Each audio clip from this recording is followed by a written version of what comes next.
Bonjour à tous, bienvenue à Loudun dans le Nord-Vienne. Nous allons suivre en direct sur France 3 Noah et sur Facebook l'arrivée de la troisième étape de la 35e édition du Tour du Poitou-Charentes en Nouvelle-Aquitaine. 109 km 600 disputés entre Montcontour et Loudun. C'est la première demi-étape de la journée avant le contre-la-montre de 23 km 500 entre Mont-sur-Gaine et Loudun cet après-midi. À mes côtés pour commenter cette étape, ce final, Paul Brousse, notre consultant, ancien cycliste professionnel et sélectionneur de l'équipe de France féminine.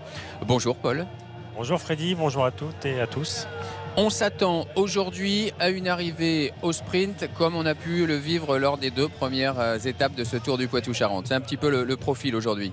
Oui, clairement c'est le profil aujourd'hui et puis le scénario habituel du Tour du Poitou-Charentes, notamment l'étape du jeudi matin. Et puis là, le scénario, je ne vais pas en dire trop, mais voilà, des échappées à l'avant et puis très peu nombreux, bien contrôlés par le peloton.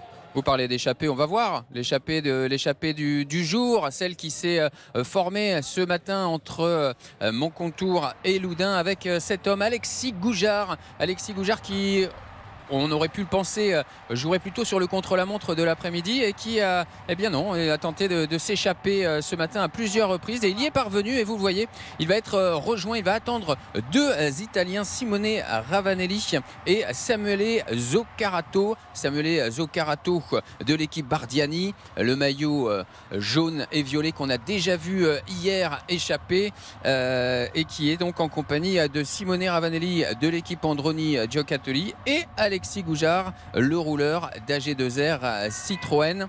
Trois hommes qui sont bien assez éloignés au classement général du leader. Le leader de ce Tour du Poitou-Charentes, le porteur du maillot blanc, se nomme toujours Elia Viviani, le vainqueur de la première étape et deuxième hier. Et vous voyez là en direct le peloton qui chasse derrière les hommes de tête avec un coureur de Saint-Michel-Aubert. Et là maintenant la formation Bingo. Alors au classement général, le mieux positionné c'est Simone Ravanelli, 68e à 3 minutes 35 d'Elia Viviani. Samuele Zoccarato est 70e à 3 minutes 51 et puis Alexis Goujard 74e relégué à 5 minutes 07. C'était l'un des favoris de ce Tour du Poitou-Charentes alors que là on aperçoit le classement général dominé par Elia Viviani devant Jason Tesson, vainqueur hier, le coureur de Saint-Michel-Aubert 93, on en reparlera tout à l'heure. Et puis Simone Consoni, le compatriote de Elia Viviani, le coureur de Cofidis est 3e à 10 secondes, Marc Sarro 4e, Connor Swift, Colin Joyce, Dusan Rajovic, Thomas Bouda, Anthony Turgis et Franck Bonamour. Voilà pour le top 10 de ce Tour du Poitou-Charentes après deux étapes. Alexis Goujard à l'avant de la course, Paul, c'est vrai, c'était l'un des favoris de ce Tour du Poitou-Charentes, mais il n'a pas eu de chance lors des deux premières étapes. Oui, c'est sûr, Alexis s'est retrouvé à deux reprises pris dans les chutes. Il n'est pas tombé, il me semble, mais en tout cas, il a été retardé. Et donc, il a perdu toute chance de bien figurer au classement général final. Donc là, ce matin, il est passé à l'attaque. Oui, c'est vrai qu'on s'attendait peut-être à ce qu'il se réserve un petit peu pour cet après-midi, même si il ne joue pas le classement général, au moins jouer la victoire d'étape sur le contre-la-montre. Bon, voilà, il a choisi de jouer différemment et de se porter à l'avant. Peut-être une stratégie d'équipe, je ne sais pas, mais en tout cas, il est bien à l'avant avec les deux concurrents italiens. Du coup, ça fait rouler le peloton, ça fait travailler certaines équipes, notamment la Bingo là, qui était placée encore hier avec le Belge et qui n'a pas encore gagné, malgré beaucoup d'efforts sur ces routes du Tour de Poitou-Charentes. Oui, c'est sûr. Et puis on sait très bien que dans cette équipe AG2R La Mondiale, AG2R Citroën, il y a le Marc Sarro, excellent sprinter, placé depuis 2 jours. Donc en effet, d'avoir un homme à l'avant, ça permet à l'équipe de se réserver et de mieux préparer, on va dire, les derniers hectomètres pour bien lancer Marc Sarro sur l'arrivée à Loudun. Allez, on voit le peloton là grâce à ces vues d'hélicoptère. On est ensemble pour une heure de direct. Les coureurs doivent franchir la ligne d'arrivée aux alentours de midi, mais ils passeront une première fois vers 11h30 ici sur cette ligne d'arrivée à Loudun où se disputera le sprint intermédiaire avec toujours des secondes de bonification à récupérer. 3 secondes pour le premier, 2 pour le deuxième et 1 pour le troisième. Je vais rectifier le palmarès de Samuele Zoccarato. Je me suis trompé hier, si vous nous avez suivis en direct, je vous avais dit qu'il était stagiaire chez Cofidis, pas du tout. C'était son compatriote Enrico Zanoncello. Voilà, petite erreur de ma part, désolé. Donc je vais vous donner le pédigré de Samuele Zoccarato, 3e du championnat d'Italie sur route et 3e du Giro Espoir 2020. Voilà, le coureur échappé hier.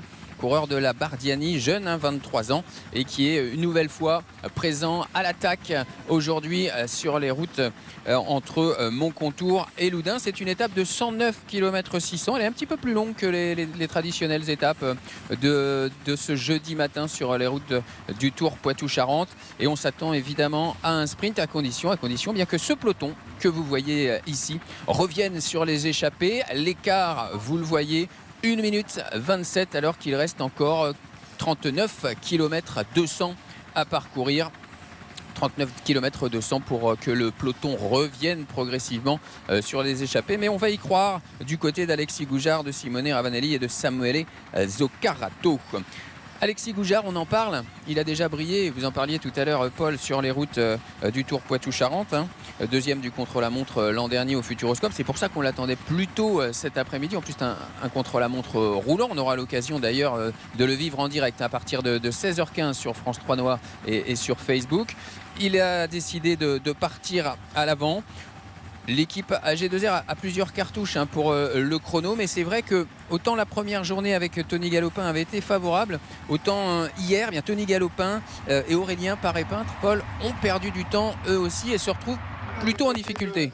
Et oui, malheureusement pour les coureurs d'AG2R Citroën, Paré-Peintre et puis Galopin, c'était eux qui étaient les grands gagnants de la première journée. Et puis hier, dans la chute qui est survenue, ils se sont retrouvés bloqués, perdant une quarantaine de secondes par rapport au premier. Donc voilà, maintenant ils ont du temps rattrapé sur les meilleurs, notamment les coureurs.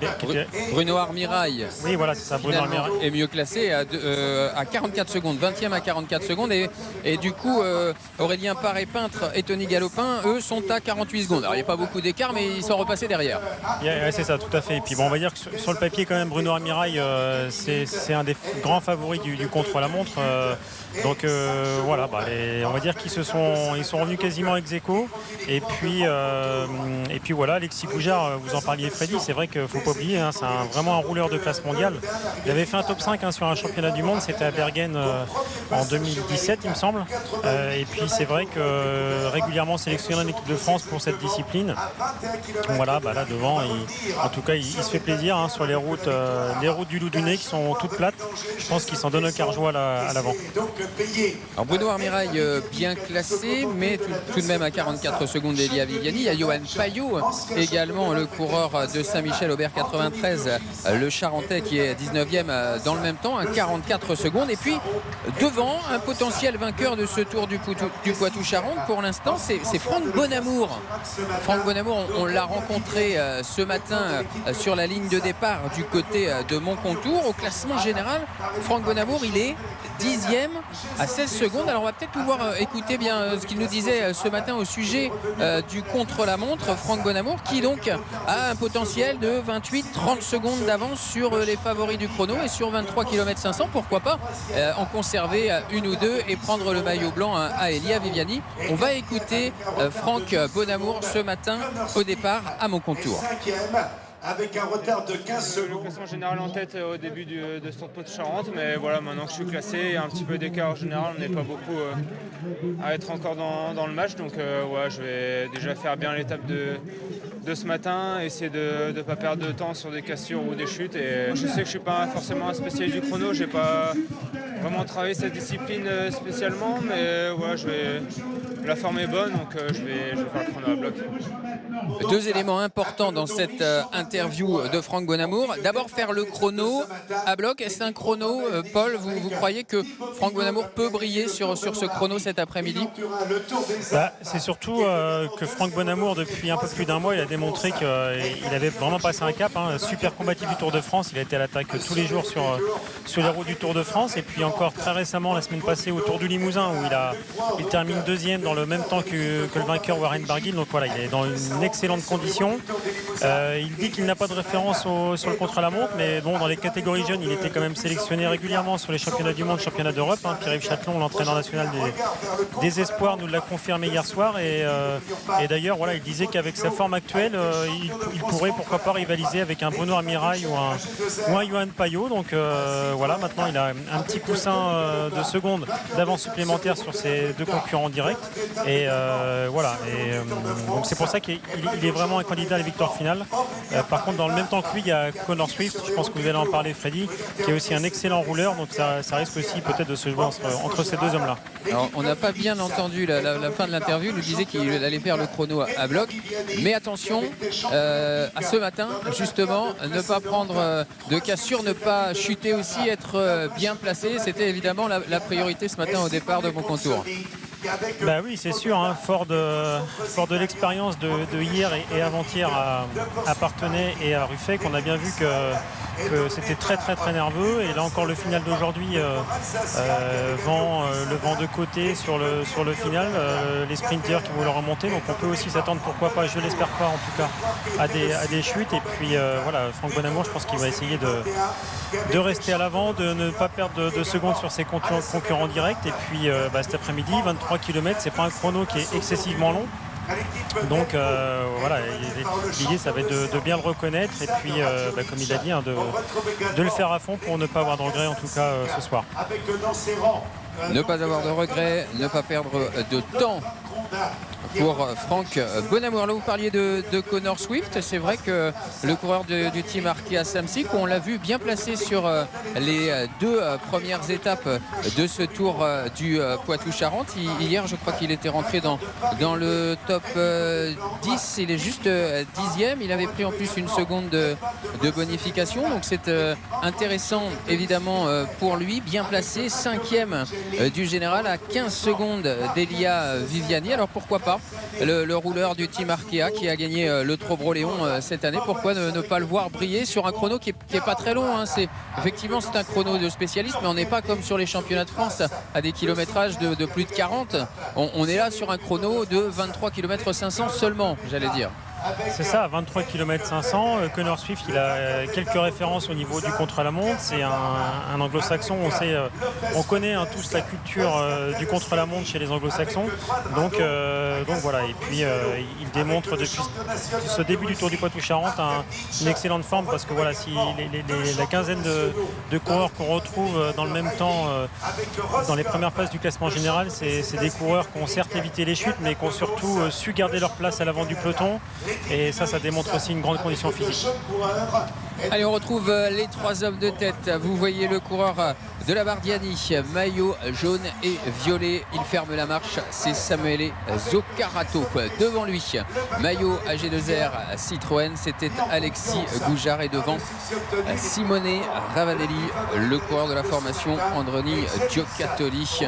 Au classement général, je vous l'ai dit, pas d'inquiétude pour le leader Elia Viviani, le coureur de la Cofidis, l'ancien champion d'Europe et champion olympique, puisque le mieux classé Simone Ravanelli compte 3 minutes 35 de retard au classement général. Et puis de toute façon, alors que nous traversons là, vous voyez les images aériennes de Saint-Marceau. Saint-Marceau, nous sommes au nord de la Vienne, à quelques kilomètres seulement de Loudun, cette commune de Saint-Marceau que vous voyez, et son église romane Saint-Pierre Saint-Martial qui date du XIIe siècle.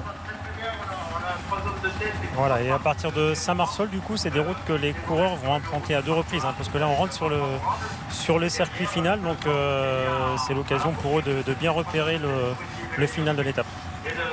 Et on retrouve les hommes de tête que vous voyez ici Saint-Marceau. On est à peu près 35 km de l'arrivée et les 3 hommes de tête qui disposent un petit peu plus d'une minute d'avance toujours sur le peloton. Mais vous le voyez, le peloton est étiré. Ça roule fort derrière, Paul. Oui, ça roule fort. On voit l'équipe Bingo qui a pris en main. On voit aussi Nicolas de Beaumarchais là, qui est en tête, deuxième du peloton pour l'équipe Saint-Michel-Aubert 93. Hier, on n'en a pas parlé encore, mais ils ont remporté l'étape en sprint massif. Et là, ils s'imposent comme une équipe susceptible de récidiver ce matin. Donc, ils ont mis un homme à rouler pour revenir devant. Nicolas de Beaumarchais, à savoir que c'est un coureur qui n'est que stagiaire, excellent rouleur du SCO Dijon habituellement. Et puis l'équipe Cofidis derrière. Et puis on remarque aussi l'équipe Total Energy qui est dans un second rideau bien groupé. Et voilà, peut-être qu'ils vont retenter un coup comme ils ont fait hier dans le final. Un coup de bordure qui est possible dans les derniers kilomètres. Donc voilà, on voit que c'est toujours... on est très vigilant en tête de peloton en tout cas. 1:30, l'écart entre les 3 hommes de tête et le peloton. Allez, vous parliez de l'étape d'hier, Paul. On va y revenir. On va y revenir dans quelques instants en images. On attendait les sprinteurs. On n'a pas été déçus. Une course très très animée. Et puis à l'arrivée, une victoire surprise. Celle de Jason Tesson, le coureur de Saint-Michel-Aubert. Sa première victoire chez les professionnels. Jason Tesson qui a devancé Elia Viviani au sprint. Ça, c'est une superbe victoire pour le coureur de Saint-Michel-Aubert. Non seulement la première chez les pros, mais vous battez quand même Elia Viviani. On va y revenir dans quelques instants avec vous, Paul. Je vous propose de découvrir les images de résumé de cette deuxième étape disputée hier. Le genou meurtri, tout le flanc gauche écorché et contusionné. Difficile à croire pour les non-cyclistes que cet homme ait pu rouler plus de 150 km dans cet état et terminer deuxième au sprint 3 heures seulement après une chute qui a décimé le peloton. Je me suis tapé la tête. J'ai été arrêté 3 ou 4 minutes sur le sol. Ça a été long pour revenir dans le peloton, mais mes coéquipiers ont travaillé toute la journée pour que je puisse faire un bon sprint. Une étape cauchemardesque pour le leader de l'épreuve, Elia Viviani, tombé avec 10 autres coureurs dès le 27e kilomètre. Il mettra de longues minutes à regagner le peloton. À l'avant de la course, 2 hommes ne se posent pas de questions. L'un des deux, Thibaut Ferras d'Ossard 46, est plus expérimenté. Il a déjà gagné les boucles de la Mayenne en 2019. Première tentative vite avortée par un peloton très nerveux toute la journée. Il va retenter sa chance avant d'être à nouveau croqué par la puissance de l'équipe Cofidis. Le vent a rendu la course très nerveuse et je voulais fuir aussi ce genre de danger-là et puis tout simplement me faire plaisir. À 70 km de l'arrivée, les coureurs qui veulent se montrer se disent qu'ils peuvent encore tenter l'aventure. Ils sont 3 courageux, repris malgré tous leurs efforts à 3 km de l'arrivée. L'histoire avait mal commencé avec une chute, elle finit dans un grand sourire, celui du néo-pro Jason Tesson. À 23 ans, il s'impose au sprint devant les meilleurs de la discipline. Aux 400 mètres, c'était chaud. On a eu bien peur. Et finalement, l'ouverture s'est faite. Je me suis calé dans les roues dans le 3 ou 4e place. Et aux 50 mètres, je me suis dit, allez, j'y vais parce que je mets tout et on verra bien, quoi. C'est mes premiers sprints, c'est seulement mon 3e de l'année. Donc c'est cool, je suis vraiment content pour l'équipe. Et voilà, j'espère qu'on va encore faire parler de nous cette semaine et cette fin de saison. Jason Tesson, meilleur jeune. Une première victoire chez les professionnels devant ses parents, émus, venus assister à la course. Cette journée à Ruffec restera à jamais gravée dans leur mémoire. Jason Tesson, vainqueur hier, Paul. Alors on revient sur la victoire de ce jeune coureur. Victoire surprise mais méritée. On a vu ce magnifique sprint. Ouais, c'est sûr que là, Jason, il a fait un gros coup, comme on dit. On le savait, c'était un excellent sprinter, champion de France amateur l'an passé avec un superbe sprint massif. Il avait dominé largement ce sprint. Et puis quelques premiers bons résultats, on va dire, chez les professionnels cette année, des places dans le top 10. Mais là, aller gagner au nez à la barbe d'Elia Viviani et des meilleurs sprinters de ce Tour du Poitou-Charentes, c'est vraiment, vraiment super à la fois pour lui et puis pour cette équipe de 3e division Saint-Michel-Aubert 93. Ouais, magnifique victoire de Jason Tesson. On a vu l'équipe Saint-Michel-Aubert rouler aujourd'hui. Ça veut dire peut-être qu'on voudrait récidiver du côté de Jason Tesson. On a vu qu'il était en jambes, pourquoi pas? Ouais, il est en forme. Je pense que là, il est en plus sur son petit nuage. C'est une arrivée qui correspond aussi à ses qualités parce que c'est quand même montant légèrement sur cette ligne. Et voilà, je pense que quand on l'a fait une fois, pourquoi pas deux. Donc, il y croit en tout cas. Allez, un point sur la course, toujours 3 hommes en tête, Alexis Goujard, Simone Ravanelli et Samuele Zoccarato. Le peloton à 1 minute 30. 1 minute 30, c'est encore l'écart qui sépare un petit peu moins maintenant. 1 minute 20 à 28 km. Les coureurs qui passeront dans quelques instants derrière nous, mais avant de les apercevoir, on reçoit un invité d'honneur. Regardez qui est avec nous, c'est Sylvain Chavanel, le quadruple vainqueur du Tour du Poitou-Charentes. Bonjour Sylvain. Bonjour à toute l'équipe. Sylvain, vous êtes de Châtellerault, vous n'êtes pas très loin de Colombier précisément. Vous êtes venu ce matin apercevoir cette demi-étape pour l'instant. La course est limpide, une échappée de 3 coureurs et un peloton derrière qui roule. Ça va être dur pour les 3 hommes de tête. Sur le TPC, en général, c'est des demi-étapes comme ça, c'est contrôlé. Pour le classement général, c'est souvent, ça se décide vraiment sur le contre-la-montre. Donc on verra cet après-midi comment ça va se passer. Moi, ce que je remarque aujourd'hui, c'est qu'il y a une journée encore assez avec beaucoup de vent. Donc ça peut laisser de la fatigue sur certains coureurs. Et puis après, voilà, ça va se faire au chrono cet après-midi. Comment il est ce chrono, Sylvain? Vous connaissez les routes par cœur, vous le connaissez forcément, ce contre-la-montre. Quelles sont ses spécificités? Ça va rouler fort sur les 23 km 500. Alors oui, ça va rouler fort parce que c'est des parties quand même qui sont assez plates, sans trop de difficultés. Donc forcément, ça va créer encore des chronos avec une moyenne assez élevée. Et puis voilà, va falloir rester bien concentré, rester en position et puis appuyer sur les pédales un maximum. Bon, parmi les engagés, il y a Bruno Armirail qui est un spécialiste, il y a Thibaut Garnalec notamment, Tony Galopin. Il y en a un qui mérite votre attention particulière, que vous voyez bien gagner cet après-midi. Vous avez bien dit, bien cité les spécialistes. Bruno Armirail, ça sera un client à surveiller cet après-midi. Après, j'ai pas vu en détail le classement général, mais je suppose qu'il y a de très, très bons rouleurs pour briller sur ce Tour Poitou-Charentes. Ouais, Bruno Armirail 20e à 44 secondes, Tony Galopin 27e à 48 secondes, on en parlait. Johan Payot aussi, un autre Johan Payot régional. est à 44 secondes. Exactement, pourquoi pas voir Johan briller aussi sur ses routes. Un petit mot de votre carrière, on sait que vous avez arrêté le cyclisme avec le record de participation sur le Tour de France. Qu'est-ce que vous faites maintenant, Sylvain? On vous a vu dans les courses de chevaux notamment. Oui, alors c'est un passe-temps, c'est vraiment passionnel. Donc à mes heures perdues, je suis driver amateur, donc je fais quelques compétitions. Et le jeudi, en général, c'est ma journée là où j'entraîne les chevaux, à Champagné-Saint-Hilaire, chez Cordeau.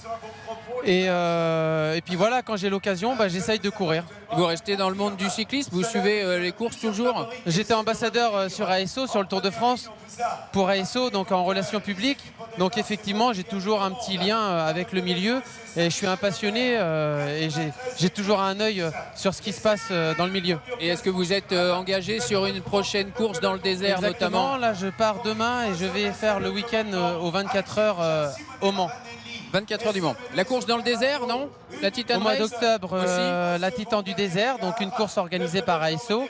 Ensuite, la Titan à Almeria, donc une course VTT mais dans le désert espagnol. Voilà, j'ai des événements à droite, à gauche et c'est ce qui me permet de tenir. Et aussi, je suis en préparation pour le triathlon de Royan. Le 11 septembre. C'est bientôt le triathlon de Royan, ouais. Tout le ça, triathlon de la Côte de Beauté. Ça me prend du temps. Bon, eh bien merci Sylvain Chavanel. Merci à vous D'être venu 5 minutes avec nous. Vous êtes toujours le détenteur du record de nombre de victoires de ce Tour du Poitou-Charentes avec 4 succès. Merci beaucoup. On vous retrouve avec plaisir ici à Loudun. Merci. Allez, on va reprendre la configuration de la course. Le peloton, Paul, le peloton qui roule derrière. Les 3 hommes de tête sont toujours en tête. Ils passeront. Ils sont toujours en avance sur ce peloton. Regardez, mais moins d'une minute. Maintenant, ils passeront bientôt sur la ligne d'arrivée. Il leur restera ensuite juste un tour de circuit final. Un tour de circuit final de 21 km 400 et on l'a vu, le peloton s'est étiré, Paul. Ouais, le peloton s'est étiré, même plus qu'étiré, il s'est cassé. On l'avait reconnu tout à l'heure, Freddy en voiture, après Rosset en direction de Loudun.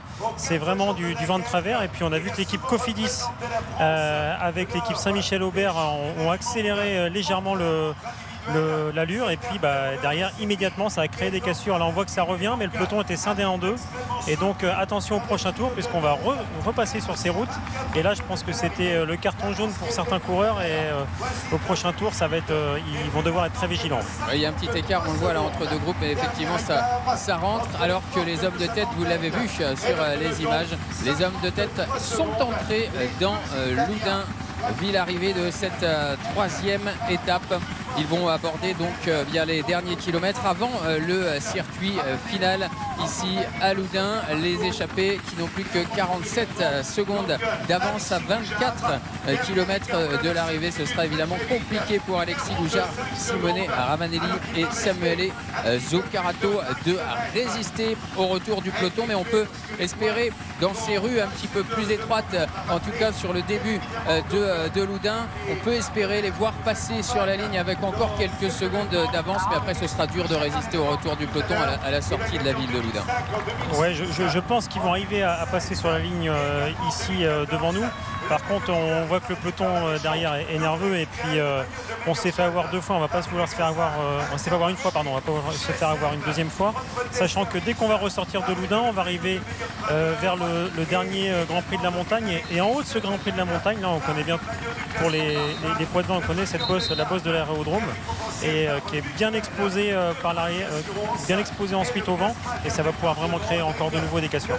Du côté de Vénier. Alors les coureurs de la Cofidis n'ont pas intérêt à rentrer trop vite sur les échappées parce qu'il y a des secondes de bonification.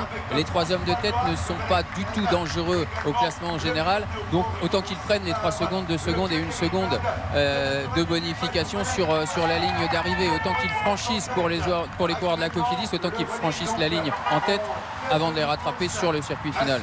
Oui, tout à fait. Je pense que l'objectif c'est que les 3 concurrents en avant viennent choper les bonifications.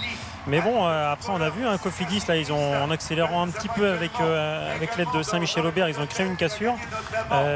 Pourquoi pas tenter vraiment aussi un coup de bordure du côté de la Cofidis pour aussi éloigner des concurrents directs, parce qu'après Viviani il accumule les secondes quand même depuis le début de ce Tour du Poitou-Charentes. S'il peut reprendre une vingtaine de secondes sur une cassure, là ça pourrait faire un vrai prétendant à la victoire finale. Oui, comme Arnaud Démare l'an passé, et comme Christophe Laporte en 2019, et c'est Arnaud Démare d'ailleurs qui avait montré la voie en 2018 en remportant toutes les étapes de ce Tour du Poitou-Charentes, et en montrant que un sprinter sur 23 km 500, quand il a accumulé des secondes de bonification, il peut être prétendant à la victoire, et il peut s'imposer sur les routes du Tour du Poitou-Charentes. Alors les bordures, on attendra bien sûr la sortie de Loudun. Là ça va être compliqué de créer un écart dans les rues de la cité du Nord-Vienne, et eux les hommes de tête, vous allez voir qu'ils prennent un virage à droite ici.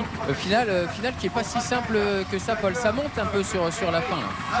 Oui, ça monte. Alors nous on est habitués, parce que c'est tous les ans d'habitude l'arrivée de la classique féminine, la classique féminine de la Vienne. Ouais. Et en effet c'est souvent un sprint un peu allongé, parce qu'il y a à 800 mètres de la ligne, entre 800 et 600 mètres, ça monte à plus de 5%. Et c'est dur pour Samuele Zoccarato ici. C'est dur pour Samuele Zoccarato. Ils ne seront que 2 à franchir cette ligne en tête, cette ligne que vous voyez ici avec l'accélération d'Alexis Goujard et de Simone Ravanelli. C'est Alexis Goujard qui est en tête ici et qui va franchir le passage sur la ligne, empocher 3 secondes de bonification dans ses roues. L'Italien Simone Ravanelli, les 2 hommes qui vont poursuivre l'effort en commun, alors que Samuele Zoccarato passe derrière avec une dizaine de secondes de retard. Ça va être compliqué maintenant pour l'Italien de la Bardiani, et on va prendre le temps, l'écart entre les 2 hommes de tête et le peloton pour l'instant les hommes de tête vont avoir certainement 1 minute d'avance, un petit peu plus. Même nous en sommes à 30 secondes précisément pour l'instant, alors que nous survolons la ville de Loudun. Vous voyez cette ville de Loudun et son église Saint-Pierre du Marché avec son portail de la Renaissance. Ville de Loudun bien connue également pour sa tour carrée, témoignage du passé médiéval. Elle date du XIIe siècle. Elle est l'arrivée du peloton, 55 secondes. Le peloton toujours emmené par Nicolas de Beaumarchais de l'équipe Saint-Michel-Aubert. 55 secondes d'écart alors qu'on est à peu près 20 km de l'arrivée pour les hommes de tête, entre 20 et 21 km. C'est parti pour le circuit final. La lutte pour cette victoire d'étape ici à Loudun à l'issue des 109 km 600 de cette troisième étape. Les deux hommes de tête vont-ils réussir à contenir le retour du peloton après ce rond-point? Là, ils vont rentrer dans une route beaucoup plus étroite. C'est le début de ce circuit-là, mais attention au vent à partir de maintenant, Paul. Les routes, à part sur ce petit secteur, les routes vont être un petit peu plus dégagées. On va le voir ici. Ouais, tout à fait. Là, ils vont bientôt s'approcher du dernier classement de la montagne. Donc là, on voit petite route, ça va redescendre légèrement et puis attaquer ce grimpeur là, qui fait quand même 500 mètres à 8%. Il y a de quoi se faire mal aux jambes. Et puis en haut, c'est complètement dégagé. Donc vigilance extrême à l'arrière aussi. Oui, la côte de l'aérodrome de Vénier, précisément à la sortie de Loudun. Les deux hommes vont bientôt atteindre cette difficulté du circuit final. Les deux hommes, un Italien, un Français qui se relaient. Vous le voyez sur cette image, le passage d'Alexis Goujard à l'avant. Simone Ravanelli qui prend sa roue. Lui qui a terminé deuxième du Tour de Bulgarie en 2016. Sixième d'étape sur le Giro 2020. Et le mieux classé au classement général, 68e à 3 minutes 35 du leader Elia Viviani. Elia Viviani, vainqueur de la première étape, c'était du côté de Parthenay. Et deuxième hier à Ruffec, derrière Jason Tesson, le coureur français qui s'était imposé. On a vu les images tout à l'heure. Toujours la même configuration en tête de peloton, mais vous avez vu les routes, comme on le disait, beaucoup plus étroites à cet instant-là. C'est le cas sur une bonne partie du circuit final, mais vers 10 km de l'arrivée, un petit peu comme hier, elles vont s'élargir pour ensuite que les coureurs puissent entrer, comme on l'a vu tout à l'heure, dans Loudun et cette dernière petite bosse qui mène jusqu'à l'arrivée ici dans la cité du Nord-Vienne. 18 km 200 et moins d'1 minute d'avance pour les deux hommes. Voilà, ils sont partis vraiment dans un chrono avant celui de cet après-midi. Tout donné, mais tout donné à deux. Oui, c'est sûr, tout donné à deux. Voilà, bel effort. On a vu Alexis Goujard là, passer avec un braquet énorme sur la ligne d'arrivée. Je pense qu'il y avait quasiment tout à droite. Et puis voilà, maintenant ils sont partis. Ça peut être aussi intéressant pour eux, pourquoi pas, d'aller le plus loin possible, en espérant pourquoi pas qu'il y ait des cassures dans le peloton et d'intégrer la première partie d'un peloton, une petite cassure d'une vingtaine d'hommes par exemple. Voilà, donc maintenant de toute façon, quand on est lancé dans le combat comme ça, dans le boulot, et on va jusqu'au bout, puis on se donne à fond, quoi. Je vous donne le programme, Paul, puisque les coureurs franchiront la ligne vers midi, un petit peu avant midi a priori aujourd'hui, alors que là on est justement près de l'aérodrome de Vénier. C'est la fin de cette côte et le passage dont vous parliez tout à l'heure, plein vent. Le programme, donc à midi, vous retrouverez dans le journal régional de France 3 Poitou-Charentes Patricia Perrin qui reviendra sur cette étape et qui devrait pouvoir recevoir le vainqueur de l'étape ou peut-être le leader du classement général s'il y a du changement, mais on voit mal quand même Elia Viviani perdre son maillot ce matin ici du côté de Loudun. Et puis nous, on vous donne rendez-vous cet après-midi pour le contre-la-montre, les 23 km 500 entre Mont-sur-Gaine et Loudun. On vous donne rendez-vous précisément à 16h15. On va vivre à peu près la dernière heure, 1h15 de course jusqu'au passage du dernier coureur et ce contre-la-montre qui devrait bouleverser le classement général de ce Tour du Poitou-Charentes. On va voir si Elia Viviani parvient à imiter Arnaud Desmar et Christophe Laporte en faisant un bon chrono et en conservant le maillot blanc. On verra si les rouleurs vont pouvoir s'imposer et modifier ce classement. On pense à Bruno Armirail, on l'a cité tout à l'heure, à Franck Bonamour que l'on a entendu également, Johan Payot que l'on a cité aussi, pourquoi pas Connor Swift. Voilà, autant de prétendants à cette victoire dans le chrono et on n'oublie pas ceux qui sont battus pour le classement général mais qui peuvent faire quand même un beau chrono. On pense à Alexis Brunel notamment de Groupama et FDJ, pourquoi pas Thibaut Pinot qui est présent sur ces routes du Tour du Poitou-Charentes. Si vous ne l'avez pas suivi lors des 2 premières étapes, l'un des meilleurs cyclistes français est bien présent. Il est 57e à plus de 2 minutes. Alors ça sera compliqué évidemment en général, voire impossible, mais pourquoi pas le voir briller sur le chrono, c'est un de ses objectifs. Oui, clairement. De toute façon, il avait annoncé, c'était son objectif sur ce Tour du Poitou-Charentes, c'était à la fois d'enchaîner une deuxième course par étape après le Tour du Limousin qui s'est déroulé la semaine passée, mais surtout de refaire un vrai test sur un contre-la-montre en compétition. Donc voilà, on peut s'attendre à voir Thibaut Pinot plutôt bien passé, je pense, cet après-midi. Même si c'est vraiment un chrono de rouleur totalement plat. Voilà, on sait que Thibaut, on l'a déjà dit, mais un coureur de grande classe, de niveau mondial. Donc il va faire ce chrono à fond et puis pourquoi pas aller chercher un beau résultat cet après-midi. Ouais. Aller chercher un beau résultat cet après-midi, ce sera évidemment aussi l'objectif de l'équipe AG2R Citroën Team. Tony Galopin nous l'avait confié. L'équipe est venue pour gagner ici sur les routes du Tour Poitou-Charentes, pour gagner le classement général. Tony Galopin 27e à 48 secondes. Aurélien Paré-Peintre dans le même temps, 26e précisément. Voilà, 2 possibilités pour AG2R Citroën Team. Alors que Alexis Goujard, lui, a déjà bien roulé ce matin. Une chute malheureusement sur cette route étroite du circuit final. C'est la chute des leaders, Paul? Non, c'était derrière et ça doit être une belle chute parce qu'on voit qu'il a perdu son casque et il me semble que c'est Tony Galopin qui est tombé. Oui, j'ai l'impression visuellement que c'est Tony Galopin. Ouais, on va confirmer. Lui, ouais. Oui, c'est bien lui, les leaders sont toujours devant. On a eu peur, je vous donnais justement des informations sur l'équipe AG2R Citroën. Voilà, alors les 2 coureurs qui se sont relevés heureusement, mais alors c'est dur de repartir et si c'est Tony Galopin, vous nous confirmez Paul avoir reconnu le coureur de l'équipe AG2R. Voilà bien, ses espoirs de victoire sur le Tour du Poitou-Charentes s'envolent cette année. Tony Galopin, 2e du TPC 2019 à 33 secondes de Christophe Laporte. Les 2 hommes de tête sont bien toujours en tête. J'ai eu un moment de doute, Paul, avec les maillots. Le maillot d'AG2R qui est devant et le maillot de l'équipe Androni Giocattoli. J'ai eu peur à un moment donné que ce soit les leaders qui sont tombés, mais non. Donc la course se poursuit, 40 secondes, c'est l'écart entre les 2 hommes de tête et le peloton, moins de 15 km de l'arrivée.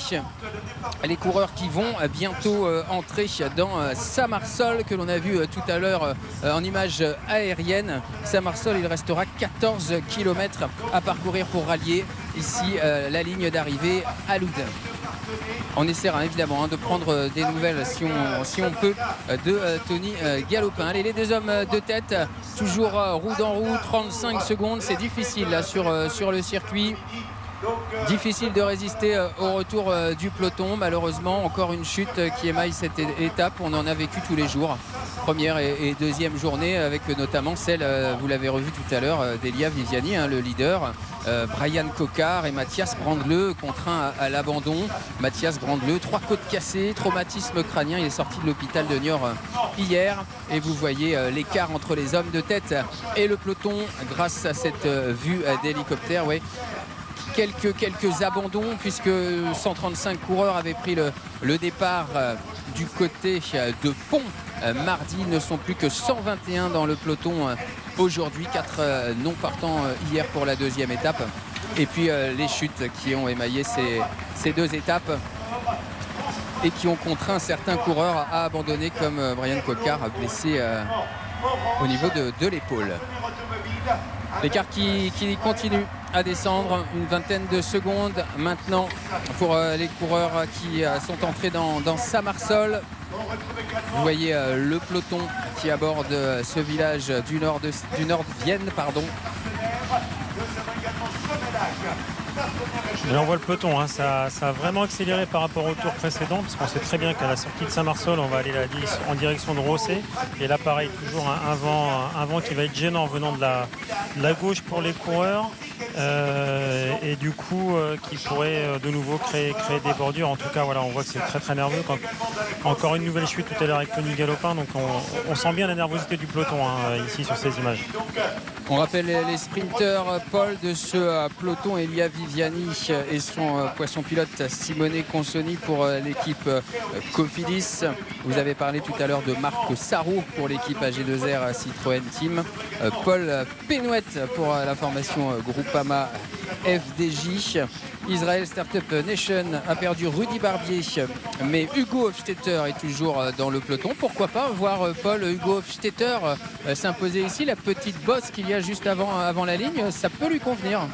Ouais, ça lui convient bien, il aime bien ces arrivées légèrement montantes, comme on a connu d'ailleurs hier et avant-hier aussi. Mais bon, pour l'instant, il ne réussit pas à venir jouer, on va dire, réellement avec un Viviani notamment. Donc voilà, peut-être pour aujourd'hui pour lui, en tout cas on croise les doigts pour le français, ça serait bien une nouvelle victoire française ce matin. Thomas Bouda pour le team Arkea Samsic. Total Énergie de cartes, Anthony Turgis toujours bien placé et Edvald Boasson Hagen. Pour l'équipe Androni Giocattoli, Matteo Malucelli. Pour la Bardiani, Giovanni Lonardi et Mirko Maestri. On a vu les Bingol à l'avant du peloton. On peut penser à Timothy Dupont ou alors à Sean Deby, troisième hier. Pour la formation Eolo, Komata, Manuele Belletti, toujours présent. L'équipe Kern Pharma a perdu Enrique Sansunzue sur chute hier. Et puis on suivra évidemment la prestation de Jason Tesson pour Saint-Michel-Aubert 93 et pour l'équipe Xelis et Miel Vermeulen. Voilà les coureurs de tête qui tentent de résister au retour du peloton. Un peloton étiré, vous le voyez, en pleine poursuite à l'heure actuelle. Et puis bien, il faudra aussi bien se placer. Alors on a encore un petit peu de temps pour bien se placer. Comme je vous le disais tout à l'heure, la largeur de la route qui mène à Loudun sur le final de ce circuit peut permettre aux coureurs et aux équipes de remonter leurs sprinters. Mais enfin, mieux vaut ne pas être en queue de peloton évidemment pour éviter les chutes, notamment l'équipe Bingol en tête. On voit les coureurs de la Cofidis remonter des coureurs de Total Énergie. Vous le voyez, et de Groupama FDJ également. Les voici, je le disais, le sprinter de la Groupama FDJ, c'est Paul Penouette. Les voilà en tête de peloton. Ouais, on voit Bruno Mirail qui est bien emmené par son coéquipier, c'est le coureur de la Groupama FDJ à la droite de l'écran, là en second rideau, très très vigilant à l'image de hier dans le final où ils étaient vraiment toujours bien placés dans les 10 premiers. Bon, je pense que Bruno il a perdu du temps lors du premier jour et puis là il est très vigilant. Je pense qu'on lui a aussi dit à l'oreillette que Tony Galopin était tombé, donc ça en fait vraiment le grand favori pour ce Tour de Poitou-Charentes. Donc du côté de la Groupama FDJ, on est bien concentré, on travaille bien autour de Bruno pour ne pas qu'il prenne de cassure sur cette fin d'étape. Bruno Armirail, 6e du Tour du Poitou-Charentes en 2017 et surtout vice-champion de France du contre-la-montre 2021. On l'attend évidemment sur les routes entre Mont-sur-Gaine et Loudun cet après-midi.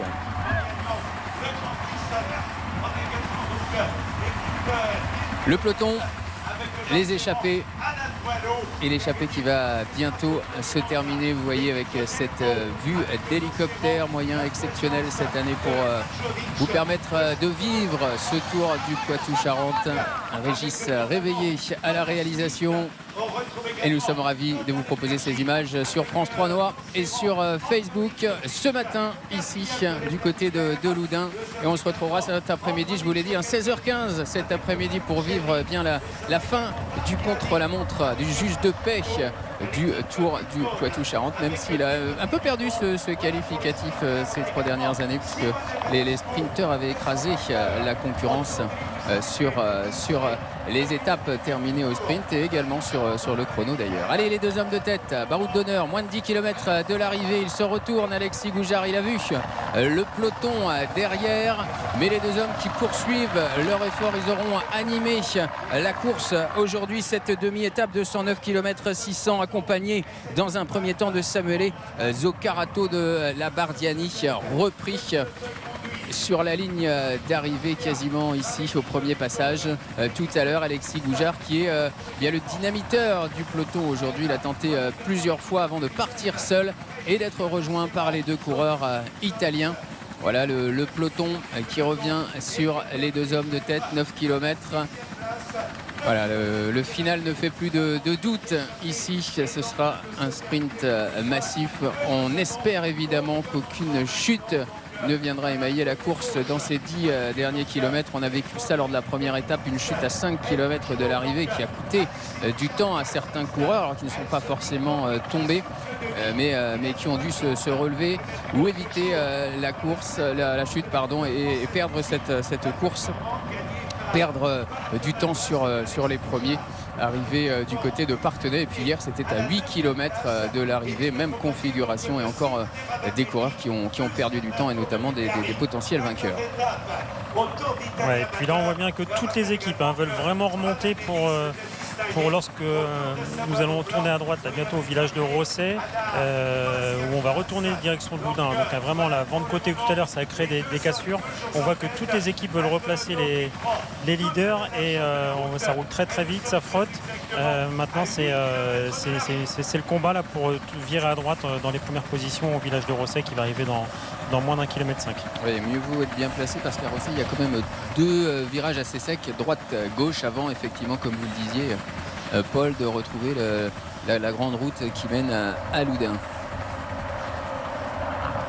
En tout cas, les 2 devant font aussi un numéro, parce que ça fait déjà plus de 15 km que ça roule vraiment très très fort au sein du peloton, et on voit là Alexis Goujard vraiment très en forme, et puis qui lâche rien, il ne se retourne pas, et il donne tout ce qu'il a pour aller le plus loin possible. Alexis Goujard qui s'était relevé un temps pour attendre les 2 Italiens qui revenaient derrière lui. C'était sa seule chance d'être évidemment à 3 et pas seul. Voilà, regardez la jonction, vous parliez de Rosset, la jonction va avoir lieu ici, 7 km de l'arrivée, et l'échappée qui se termine.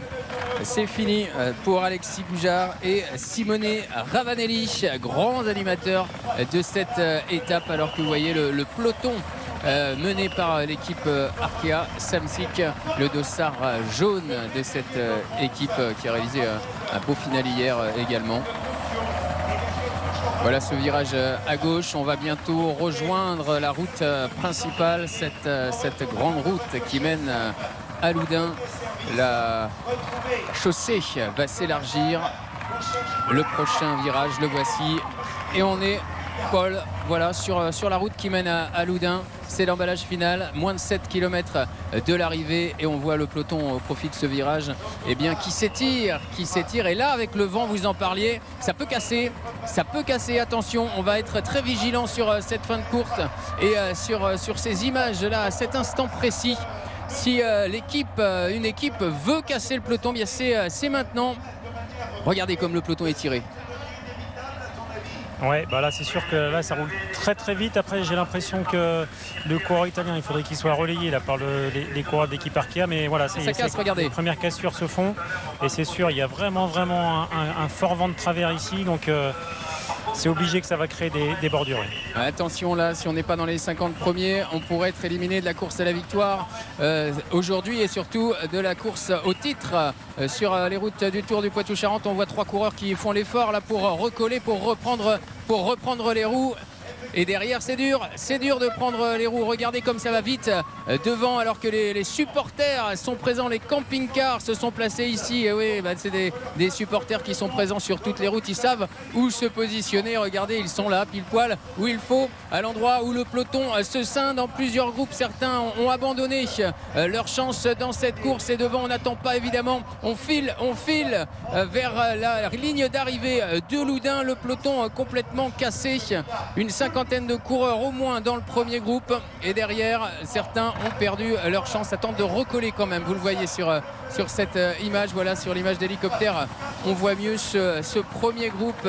Là, un peu plus de 30-40 coureurs. Et derrière, on tente de revenir avec l'équipe Total là, qui remonte. Ouais, donc là, ça se calme un petit peu parce qu'on est dans une forêt.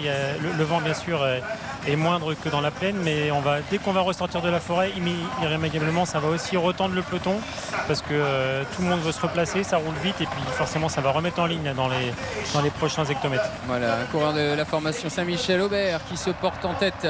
Maintenant, on a vu sur la gauche de l'écran l'équipe Bingo, les maillots jaunes qui se replaçaient également. On a vu Groupama FDJ qui mène le peloton.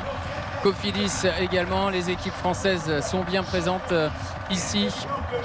Elles ont remporté les deux premières étapes, Cofidis et Saint-Michel-Aubert, même si c'est Elia Viviani, un coureur italien qui s'est imposé. Et là, vous voyez cette tête de peloton avec la Cofidis devant. On remonte encore sur le côté droit. On aperçoit aussi les coureurs de Riley Cycling avec leur maillot orange, à ne pas confondre avec la formation Saint-Michel-Aubert. Il y a 3 formations au maillot orange dans ce peloton. Alors attention, il y a également les Basques d'Euskaltel qu'on voit moins pour le sprint. Donc on les verra moins certainement en tête de peloton. On a vu Bruno Amirail là, qui a failli tomber et aller dans le fossé. On voit que c'est très très nerveux. On veut garder sa place parce qu'on sait que ça va encore se retendre. En tout cas, il a frôlé la catastrophe là, à l'instant. Et là, on voit que c'est cassé, Paul. Voilà, on va se jouer la victoire dans ce groupe-là. C'est dur derrière de revenir. Les maillots jaunes de la Bingol. Ouais, c'est dur de revenir. Après, pour nous aussi, c'est dur de voir s'il manque un favori ou pas. Mais en tout cas, oui, ils sont plus qu'une petite cinquantaine à pouvoir se disputer la victoire. 4 km de l'arrivée. Joey Roscoff, le champion des États-Unis, mène le peloton. Vous le voyez avec son maillot distinctif. Joey Roscoff qui mène l'allure. Et ça roule très très vite pour rentrer sur Loudun. Moins de 4 km de l'arrivée. Oui, il faut faire très attention là sur le côté. Effectivement, les coureurs qui sont pas loin de rouler dans l'herbe pour se faire une place, pour conserver cette place. L'équipe Total Energy qui remonte sur la droite dans la roue. L'équipe Arkea Samsic. Avec Thomas Bouda, Donovan Grondin notamment, et bien classé au général Connor Swift. Ce rond-point qui va scinder le peloton, c'est l'intersection précisément. Le peloton qui se reforme. Voilà, on est maintenant plus que 2 ou 3 de front. Se protéger du vent, c'est important alors qu'on va entrer dans les 3 derniers kilomètres. Elia Viviani, le maillot blanc de leader, va-t-il conserver sa tunique? Si Jason Tesson passe en premier sur la ligne d'arrivée, il pourrait ravir le maillot blanc de leader. Elia Viviani à suivre donc dans ces 3 derniers kilomètres la prestation du coureur de Saint-Michel qu'on tentera d'apercevoir dans ce peloton. Le virage, attention, sur la gauche. Moins de 3 km de l'arrivée. On est donc rentré, vous l'avez vu, dans Loudun. Les dernières routes, attention au rétrécissement qui va se présenter devant les coureurs. Là, après le peloton était tiré, donc normalement il ne devrait pas y avoir de problème à ce niveau-là. On l'avait repéré sur le parcours, ce petit rétrécissement qui pouvait poser problème. Là, le peloton était tiré, donc normalement aucun souci pour passer. On va aborder bientôt les 2 derniers kilomètres. Le peloton, vous le voyez, qui roule à vive allure, 45 km/h. Un petit ralentissement ici pour bien négocier ce tourne à gauche.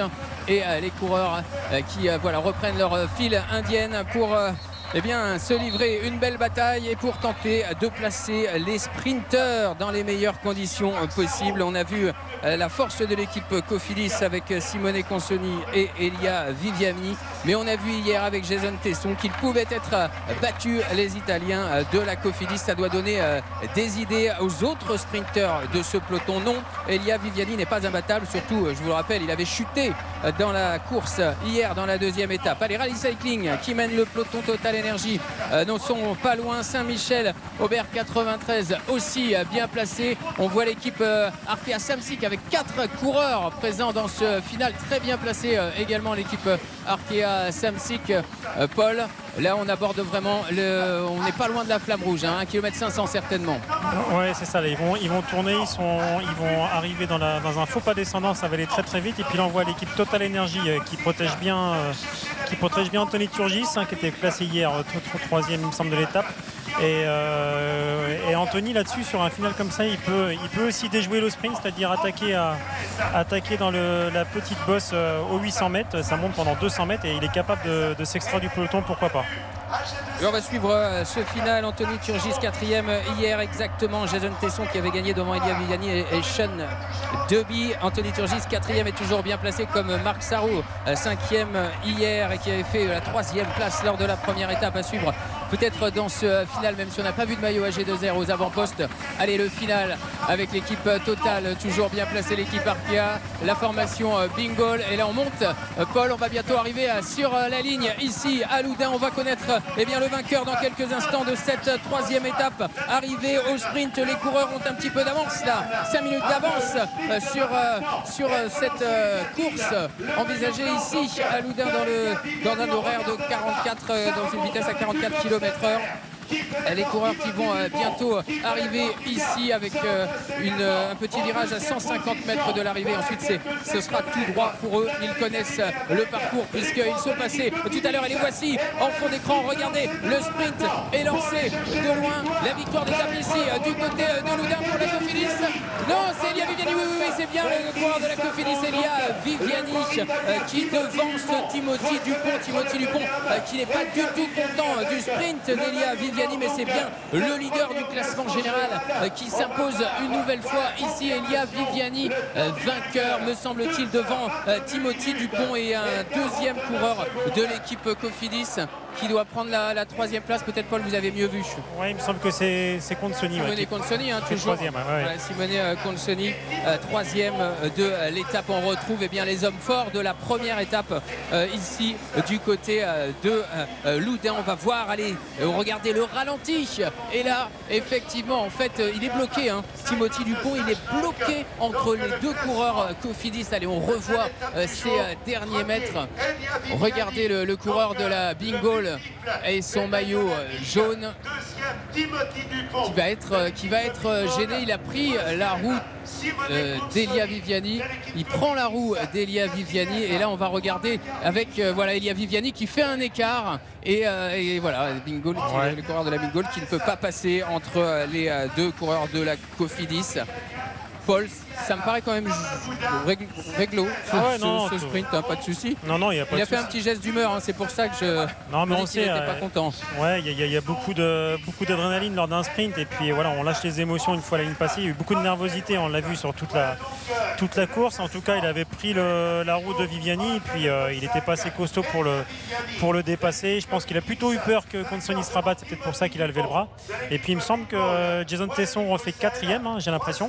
On va confirmer ça tout de suite. C'est Romain Cardis. Ah, c'est Cardis. Ouais, voilà, c'est Romain Cardis, son coéquipier qui fait 4e. D'accord, donc ils ont joué aujourd'hui sur Cardis en sprinter. En tout cas, voilà une belle performance aussi de l'équipe Saint-Michel-Aubert. On voit que la spirale positive dans l'équipe est là depuis hier et c'est super. Premier français, Cardis, 4e derrière des grands noms du sprint. Thomas Bouda, puisque vous parliez des Français, termine 6e. Marc Sarro 7e. Hugo Hofstetter, on en parlait, 8e. Jason Tesson 9e et Emile Vermeulen 10e. Le sprinter de l'équipe Groupama FDJ, Paul Penouette 11e. On regarde une nouvelle fois le ralenti.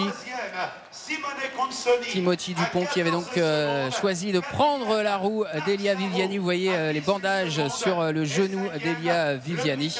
Et le sprinter italien, malgré ses blessures, qui s'impose ici à Loudun, non loin de l'église Saint-Pierre du Marché de Loudun et de la tour carrée que vous voyez ici, symbole de cette ville de Loudun. Bien voilà, ravi d'avoir vécu avec vous, Paul, cette troisième étape du Tour du Poitou-Charentes. On va évidemment donner le classement général. Alors, provisoire évidemment, mais avec la victoire d'Elia Viviani qui empoche 10 secondes de bonification, eh bien, il est désormais leader avec 12 secondes d'avance sur Jason Tesson, 14 sur Simone Consoni. Marc Sarrault est 4e à 18 secondes et Connor Swift 5e à 21 secondes. Voilà le classement général provisoire de ce Tour du Poitou-Charentes à l'issue de cette troisième étape. 109 km 600 entre Moncontour et Loudun. La suite du Tour du Poitou-Charentes, eh bien, c'est le contre-la-montre. Le contre-la-montre cet après-midi, 23 km 500 précisément entre Mont-sur-Gaine et Loudun, toujours dans la Vienne de demi-étape disputée dans la Vienne. Le temps pour moi de regarder si peut-être l'un des prétendants avait été battu aujourd'hui, Paul. Mais bon, Elia Viviani a démontré aujourd'hui voilà, qu'il était très fort sur ce Tour du Poitou-Charentes par rapport à ses adversaires. Oui, c'est sûr, et qu'il était très fort et puis aussi qu'il a bien récupéré de sa chute d'hier, il ne faut pas l'oublier, il était quand même bien épluché comme on dit. Et donc voilà, ils ont fait l'équipe Cofidis a tenu la barre toute la journée, puis il a été parfaitement lancé dans le final par Fabio Sabatini, Simone Consoni et ils refont encore un beau truc comme on dit, c'est-à-dire premier, troisième, ils étaient premier, deuxième lors de la première étape. On voit bien que c'est vraiment eux les meilleurs sprinteurs de ce Tour du Poitou-Charentes. Franck Bonamour, Bruno Armirail, Johan Payot ont franchi la ligne en même temps que l'Italien Elia Viviani. Ils sont donc toujours dans le coup pour le contre-la-montre de cet après-midi. On vous donne rendez-vous à 16h15 sur France 3 Noah et sur Facebook pour vivre ce contre-la-montre. Merci de nous avoir suivis aujourd'hui. Excellent après-midi et à tout à l'heure, 16h15.